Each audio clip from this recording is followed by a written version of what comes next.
Auzubillahi minasyaitonirrajim. Bismillahirrahmanirrahim. Assalamualaikum warahmatullahi wabarakatuh. InsyaAllah pada kali ini kita akan membincangkan jawapan berdasarkan soalan percubaan SPM ataupun modul perkembangan pembelajaran 3 2021 bagi Jabatan Pendidikan Negeri Terengganu.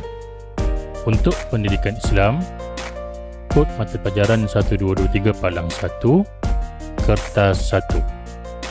Jadi kita akan membincangkan 5 soalan yang perlu dijawab semua soalan.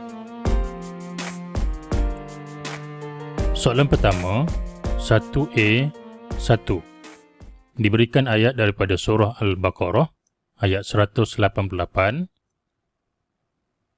Jadi diberikan satu ayat yang menunjukkan ayat ini berdasarkan apa, ataupun ayat ini tentang apa. Ayat ini menegaskan larangan memakan harta dengan cara yang batil. Batil ini dengan cara yang salah. Jadi berdasarkan ayat di atas. Soalan 1. Nyatakan maksud rasuah. Baik, apakah maksud rasuah? Rasuah adalah sebarang pemberian yang bertujuan memalsukan kebenaran. Okey. 1 markah, yang ini 1 markah, 2 markah. Kemudian yang kedua, jelaskan 2 kesan perbuatan rasuah. Jawapan yang pertama, menjadikan individu hilang harga diri. Okey, yang kedua, melumpuhkan ekonomi negara. Okey, kalau lihat markah di sini 2 dan soalan nakkan 2. Jadi setiap satu jawapan ni 1 markah, yang ni 1 markah. Ada soalan tentang jelaskan, ada yang 2 markah, yang sini 2 markah. Bergantung kepada soalan yang ditanya. Okey, selesai yang 1A2. 1A3. Terangkan perlu ada isi dan huraian. 2. Pengajaran ayat. Bila pengajaran ayat, perlu ada pendahuluan kepada pengajaran, isi dan huraian.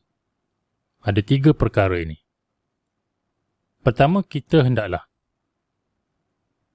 sebagai pendahuluan kepada pengajaran pertama, mencari rezeki yang halal, isi, agar tidak menyalahi syariat Islam. Yang kedua, kita hendaklah menjauhkan diri daripada memberikan rasuah supaya tidak menzalimi diri dan masyarakat. Okey, di sini 1 markah isi, 1 markah untuk huraian. Pendahuluan tiada markah, tapi memudahkan kita untuk menjadikan ayat ini sebagai ayat untuk pengajaran ayat. Okey, di sini 1 markah, ini 1 markah. Okey, 4 markah. Sini 2, sini 2.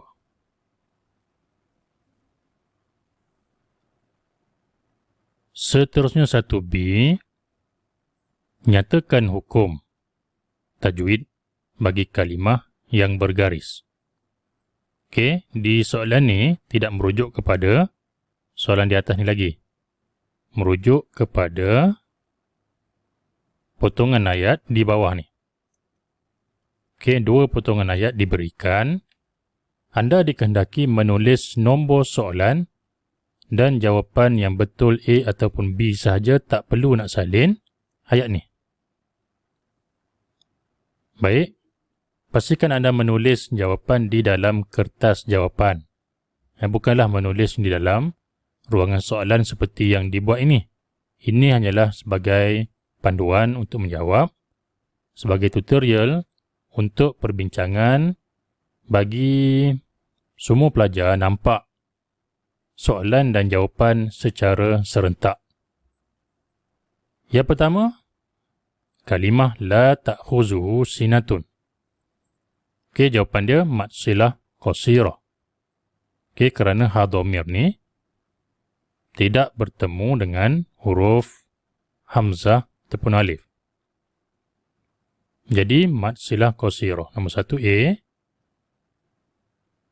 Yang kedua, mad lazim kalimi musaqqal ataupun mukhaffaf. Ada dua. Ya, jadi jika kalimah ini waladdallin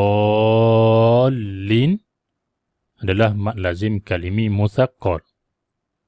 Okey, pun A. Apabila huruf mad bertemu dengan huruf yang bertanda sukun. Okey, kemudian ada tanda syaddah ini. Jadi, mad lazim kalimi musaqqal. Tulis A, 1A, 2A. Tak perlu nak salin ayat.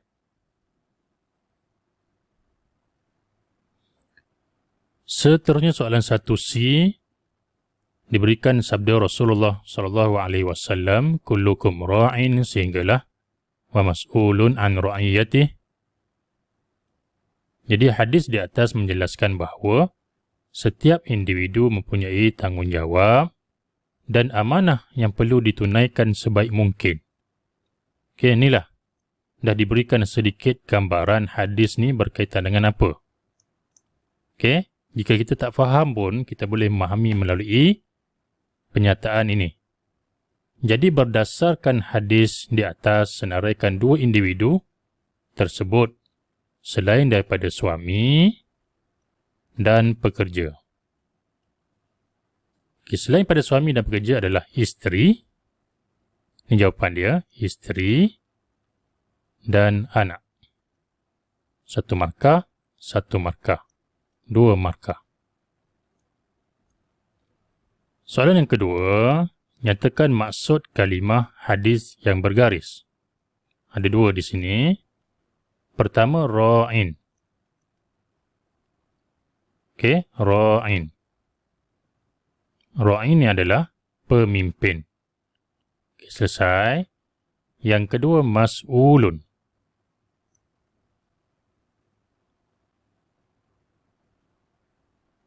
Mas'ulun. Kita salin elok-elok lah. Berdasarkan apa yang diberikan ini. Kalimah yang bergaris adalah bertanggung jawab. Okey, satu markah, dua markah.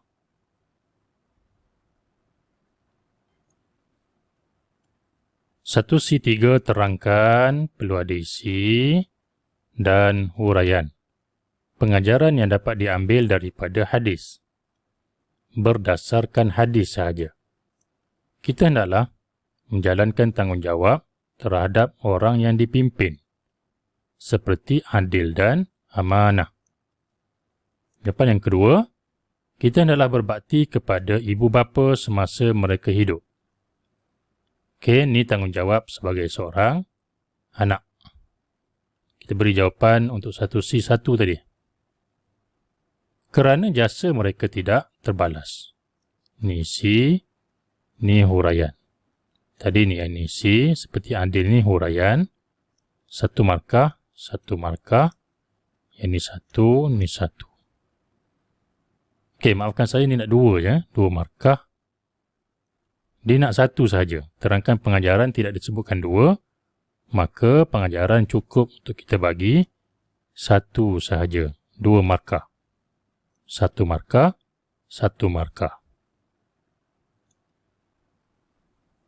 Seterusnya satu simpat.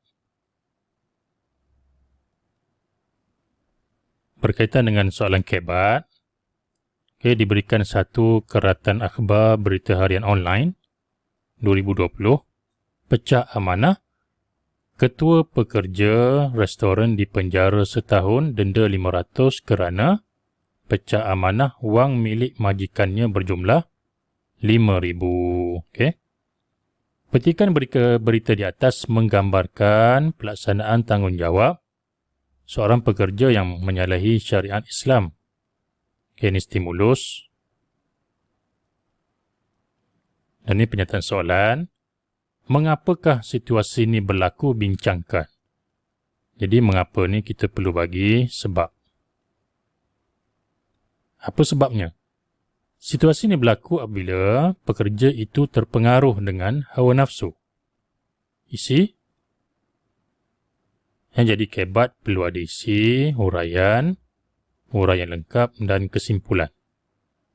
Barulah kita boleh skor 4 markah. Kerana kini kita memulakan huraian kita. Inginkan sejumlah wang yang banyak dengan cepat. Kesannya, huraian lengkap, beliau sanggup untuk melakukan perbuatan yang menyalahi undang-undang seperti pecah amanah. Oleh itu kita hendaklah, kesimpulan, sentiasa bersifat amanah dalam pekerjaan agar hidup sentiasa diredai oleh Allah Subhanahu Wa Taala. Isi, huraian lengkap, kesimpulan. 1 markah,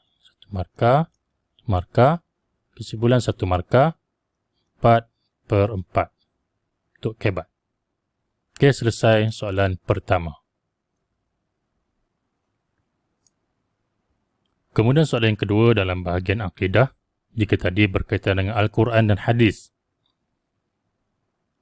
Diberikan satu pernyataan Asy-Syahid dan Al-Jabbar merupakan nama-nama Allah SWT yang indah. Soalan pertama, nyatakan maksud nama Allah SWT Asy-Syahid. Okey, Asy-Syahid. Asy-Syahid ialah nama Allah SWT yang menunjukkan Allah Subhanahu Wa Taala Maha menyaksikan segala perbuatan dan mendengar segala ucapan, serta tiada sesuatu pun yang tersembunyi daripadanya. Okey, yang ini kena hafal lah. Hafal dan faham. Dan untuk kita lebih, bila sebutkan Asy-Syahid, kita tahu apa maksud dia. Okey, 2 markah.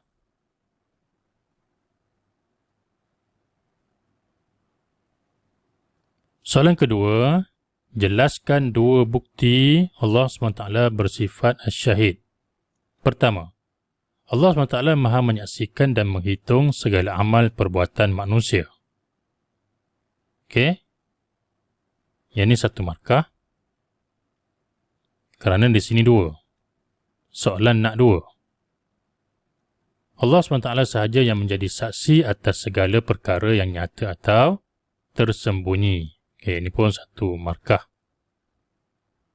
Jadi jelaskan ni kita perlu memberikan jawapan yang lengkap dan difahami.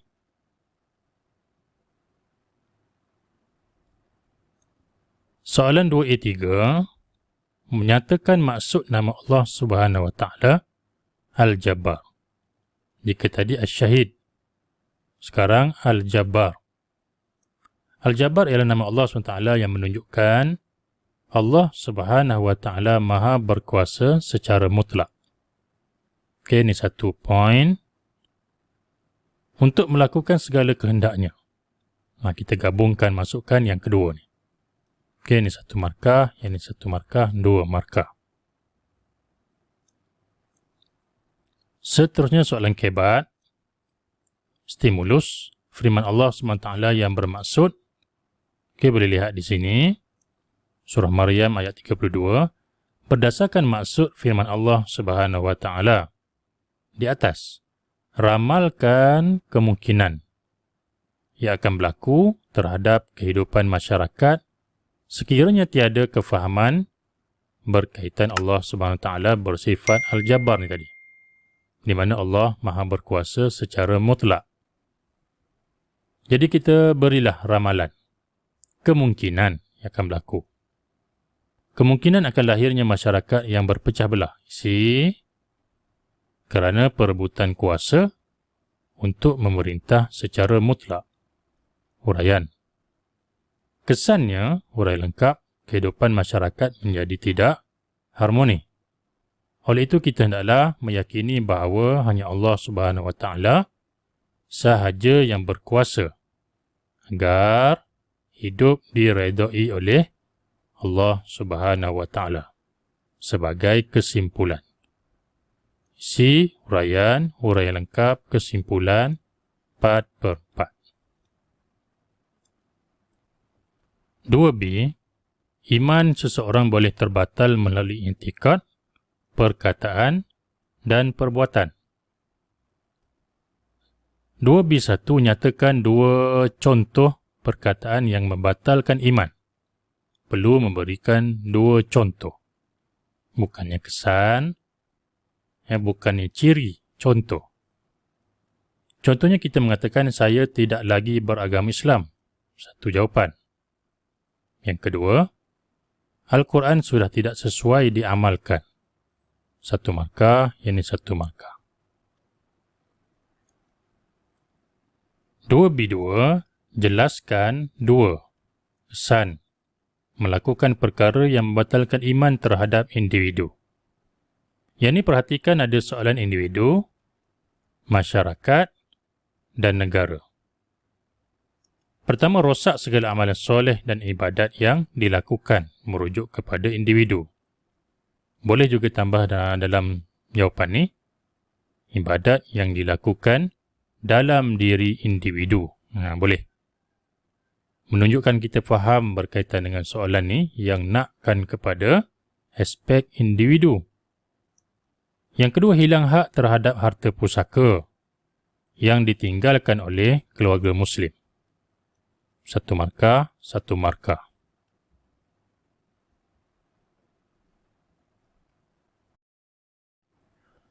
Seterusnya soalan 2C.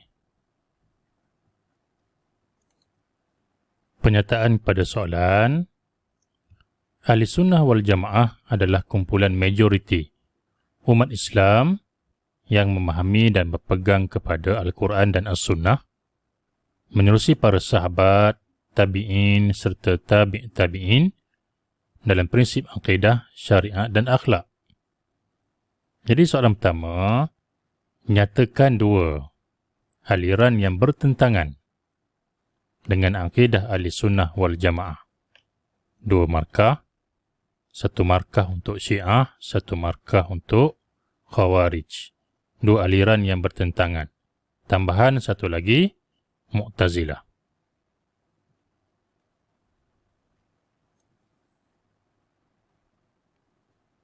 Soalan kedua, terangkan pandangan Ahli Sunnah wal Jamaah berkaitan isu berikut.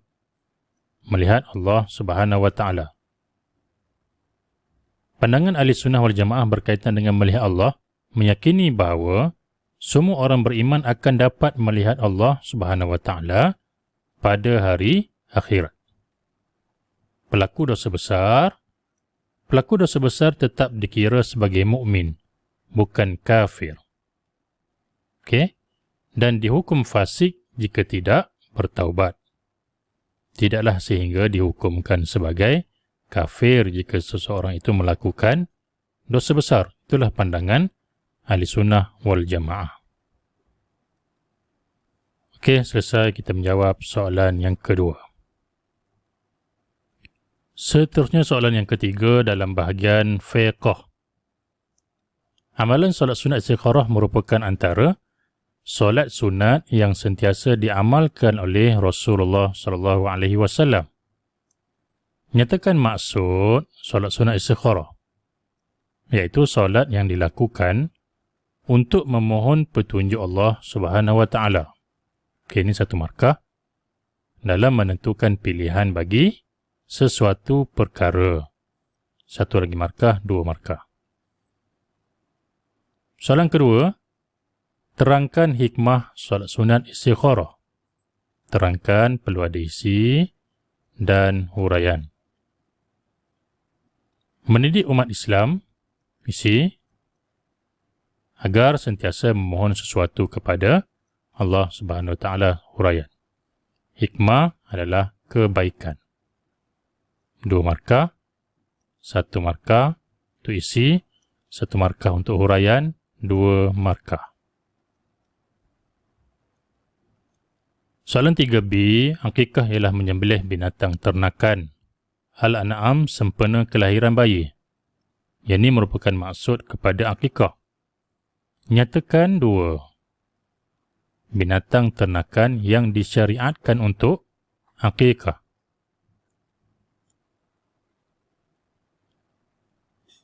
Yang pertama, binatang yang disyariatkan untuk akikah adalah unta. Okey, unta dan kambing.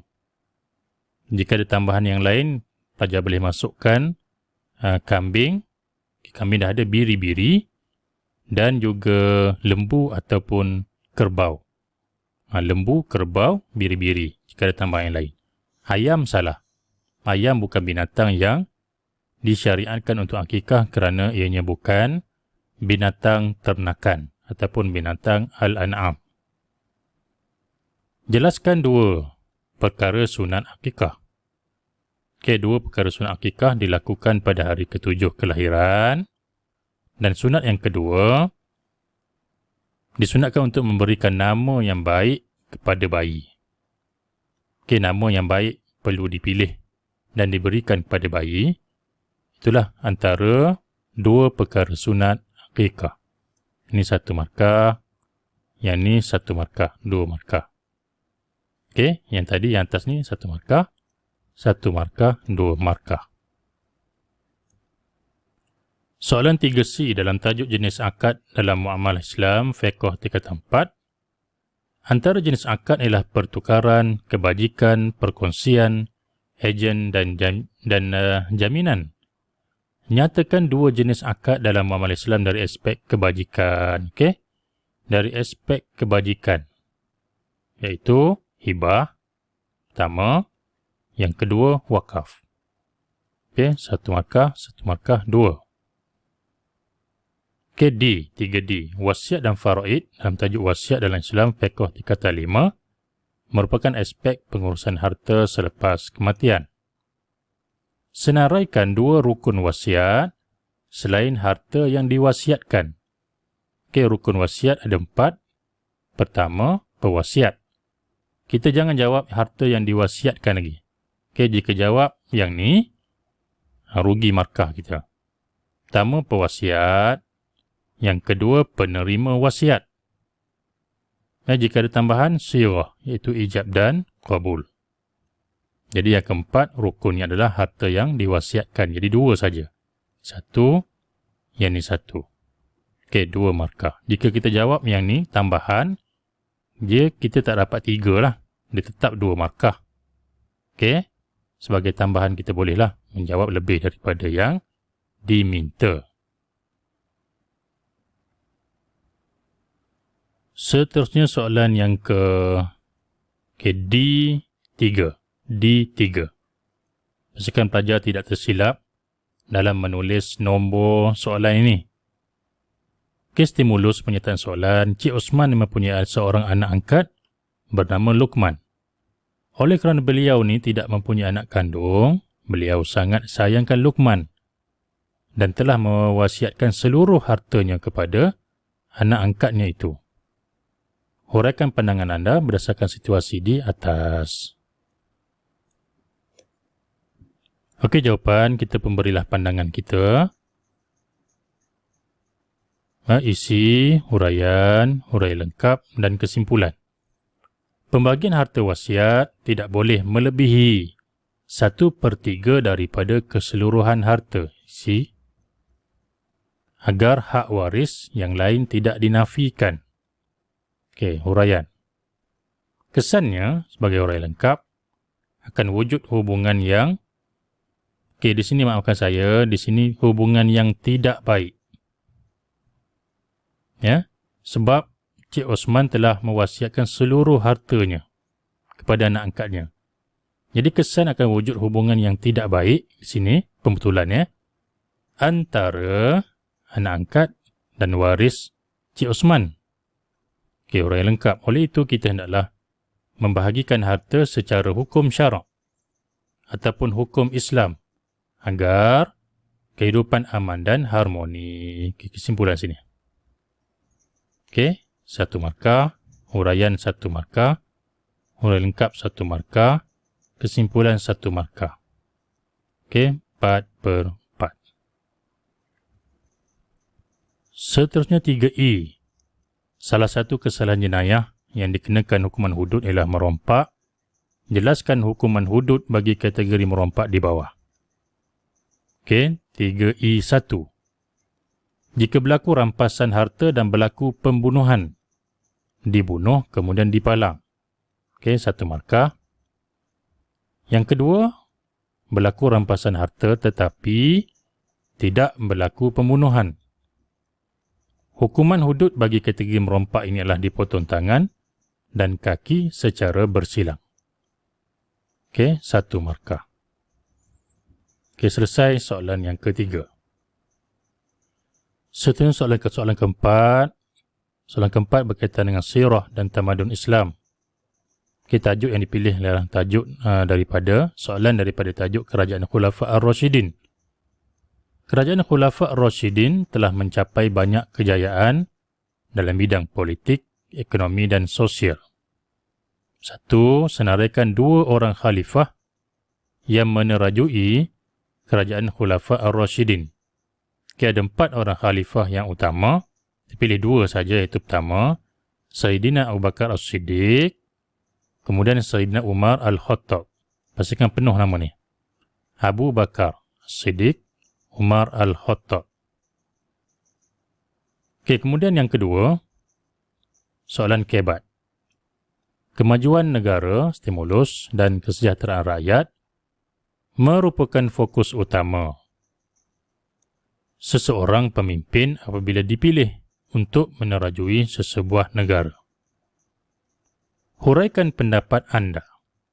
Bagaimanakah mencontohi, bagaimana kita pun bagi cara mencontohi kepimpinan Khulafa' Ar-Rashidin ke arah membentuk negara yang maju dan sejahtera.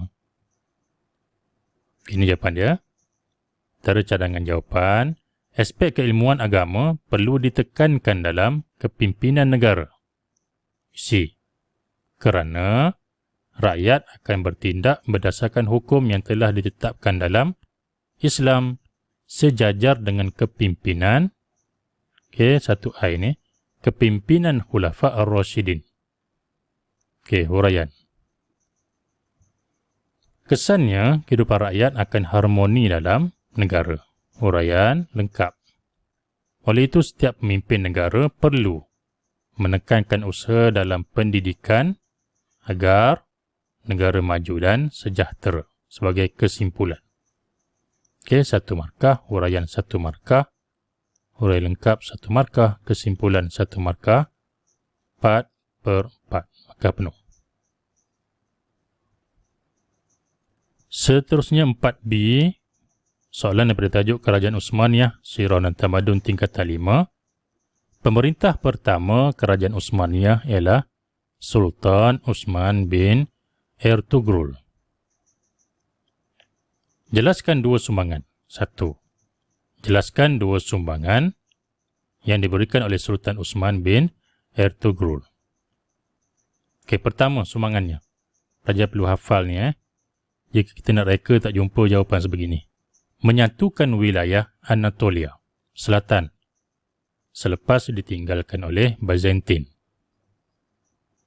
Okey, 1 markah. Mengasaskan Kerajaan Uthmaniyah, 1 markah. 2 markah. Soalan kedua, 4B2, jelaskan 2 faktor kemerosotan Kerajaan Uthmaniyah. Ada satu lagi, 2 faktor kegemilangan. Jadi yang ni 2 faktor kemerosotan, berbeza. Antara 2 faktor kemerosotan Kerajaan Uthmaniyah, teknologi ketenteraan yang ketinggalan berbanding dengan kuasa barat. Okey, 1 markah. Kemudian yang kedua, kemerosotan ekonomi dan beban hutang negara yang tinggi. 1 markah. Okey. Selesai di 4B2. Seterusnya 4C. Berkaitan dengan tajuk keunggulan tokoh 4 mazhab. Tokoh-tokoh 4 mazhab adalah tokoh ilmuwan terkenal dalam dunia Islam. Pertama, nyatakan nama penuh Imam Abu Hanifah. Nu'man bin Thabit Al-Kufi. 1 markah. Senaraikan 2 hasil karya Imam Ahmad bin Hanbal yang terkenal. Pertama, Al-Musnad, 1 markah. Dan At-Tarikh, 1 markah.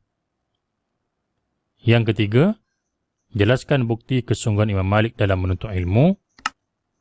Imam Malik sanggup berpanas terik dan menahan kesejukan demi menuntut ilmu. Okey, di sini 2 markah. Okey, pelajar jika lihat, ada soalan jelaskan, ada yang 2 markah. Di sini ada yang jelaskan 2, tapi 2 markah. Okey, di sini saya akan update daripada masa ke semasa berkaitan dengan soalan jelaskan ini. Kerana ada, saya tak ingat tahun bila, SPM, ada soalan sebegini, jelaskan 2, tapi markahnya 2, ada berlaku. Okey, sebab tu, kita perlu lihat kepada markah ini, markah di ujung. Jelaskan bukti kesungguhan, 2. Tapi dia tak minta 2. Kita bagilah satu jawapan ini membawa kepada 2 markah. Okey? Jadi kita ikut saja arahan daripada soalan ini, kemudian tengok markah di hujungnya. Okey, jika ada apa-apa yang terbaru, saya akan update di bahagian komen, ruangan komen di bawah. Akan pinkan ruangan komen tersebut. Pelajar boleh tengok di situlah. Kemudian di tajuk keunggulan tokoh Islam, sirah dan tamadun Islam tingkatan 5. Tadi tingkatan 4. Tingkatan 5. Hasan al-Banna dan Ahmad bin Ibrahim adalah tokoh ulama Islam yang terkenal. Pertama, apakah jawatan yang disandang oleh Hasan al-Banna? Hasan al-Banna adalah Mursyidul Am Ikhwanul Muslimin. Ini 1 markah. Jelaskan ketinggian akhlak 4D 2. Ketinggian akhlak tokoh Ahmad bin Ibrahim. Beliau menjaga etika keadilan ketika mengendalikan kes perbicaraan. Yang ini pun membawa markah 2 markah. Untuk 1 jawapan, arahan soalan jelaskan. Kemudian yang ketiga, huraikan iktibar daripada keunggulan tokoh-tokoh di atas. Daripada kesemua tokoh, apa yang boleh kita beri iktibar? Huraian, isi plus huraian. Huraikan, isi plus huraian. Kita hendaklah mencontohi kegigihan. Ini iktibar. Iktibar sama dengan pengajaran. Mencontohi kegigihan tokoh dalam menuntut ilmu. Isi 1 markah sebagai bukti kecintaan terhadap ilmu. Huraian 1 markah. 2 markah. Okey, selesai untuk soalan yang ke-4 bahagian sirah. Seterusnya soalan yang terakhir, itu soalan yang ke-5. Soalan daripada tajuk wasatiyah menjamin kecemerlangan umat. Soalan yang ke-5 dalam bahagian akhlak. Akhlak tajuk ini tingkatan 4. Wasatiyah ialah pendekatan yang sederhana, seimbang, adil dan cemerlang dalam setiap tindakan. Sebenarnya jika soalan sebegini, penyertaan soalan berkaitan dengan wasatiyah sebagai contoh, dah memberikan maksud wasatiyah. Kita dah faham apakah itu wasatiyah. Ia sedikit sebanyak membantu kita untuk menjawab soalan di bawah ni.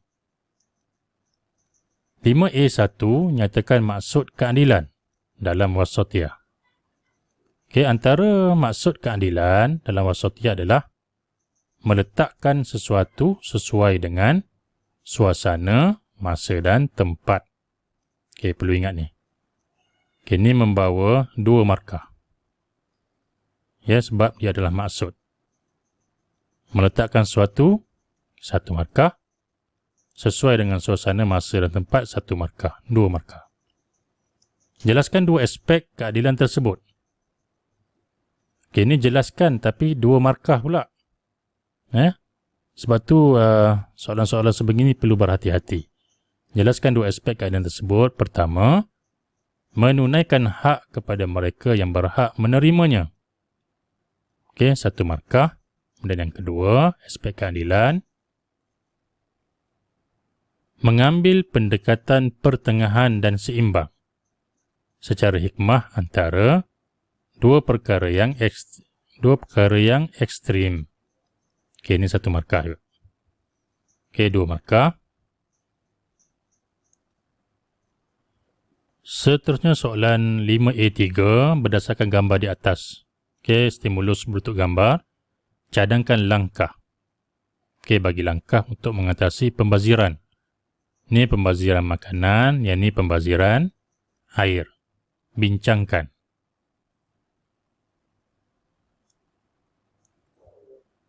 Okey, antara langkahnya, kerajaan perlu memperbanyakkan kempen berkaitan dengan pembaziran air dan makanan.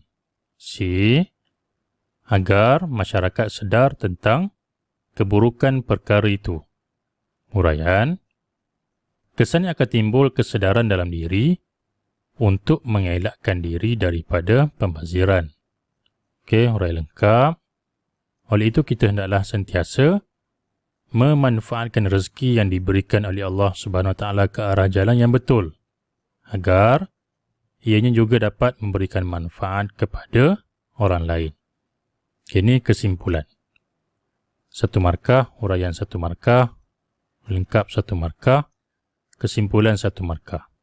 4/4 untuk cadangan jawapan ini. Seterusnya 5B, Allah Subhanahu Wa Taala berfirman dalam surah Hud ayat 112, "Fastaqim kama umirta." Okey, maksud boleh lihat di sini. Soalannya, jelaskan dua contoh sifat istiqamah yang diamalkan oleh Rasulullah. Okey, jelaskan dua, markah dua. Setiap satu jawapan, satu markah. Istiqamah beribadat kepada Allah. Yang kedua, contoh sifat istiqamah Rasulullah. Baginda tetap berdakwah walaupun dalam kesusahan. Soalan dua, terangkan peluang isi dan huraian. Dua cara memiliki sifat istiqamah dalam kehidupan seorang Muslim. Pertama, sentiasa membaca kisah para Rasul.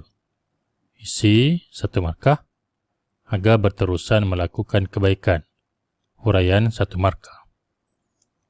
Kedua, sentiasa berkawan dengan rakan yang berdisiplin. Isi satu markah. Agar segala perbuatan yang baik dicontohi. Huraian satu markah. 4 markah. Soalan 5C, mazmumah ialah sifat dan tingkah laku keji yang berlawanan dengan syarak. 1. Jelaskan dua kesan mengamalkan sifat mazmumah. Pertama, tidak disukai oleh masyarakat, satu markah.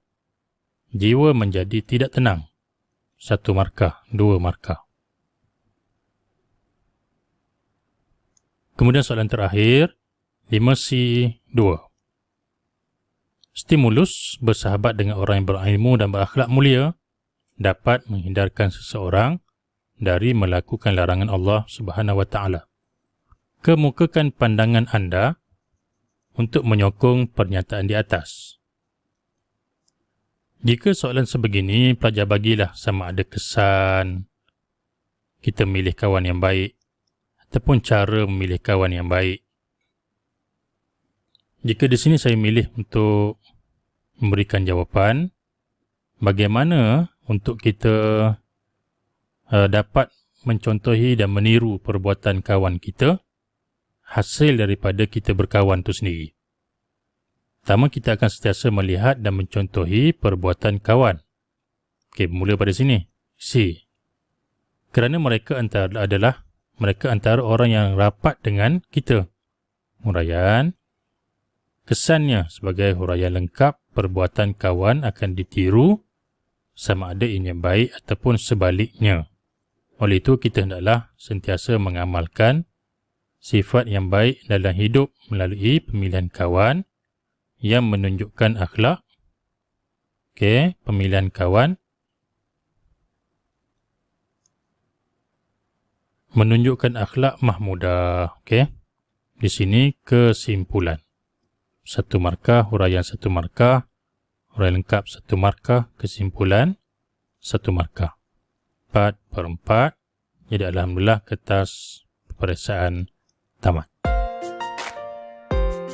Jadi sekadar itu saja pelajar sekalian berkaitan dengan perbincangan soalan 1 hingga soalan 5, Pendidikan Islam kertas 1 untuk modul perkembangan pelajaran 3 2021 ataupun peperiksaan percubaan SPM bagi negeri Terengganu.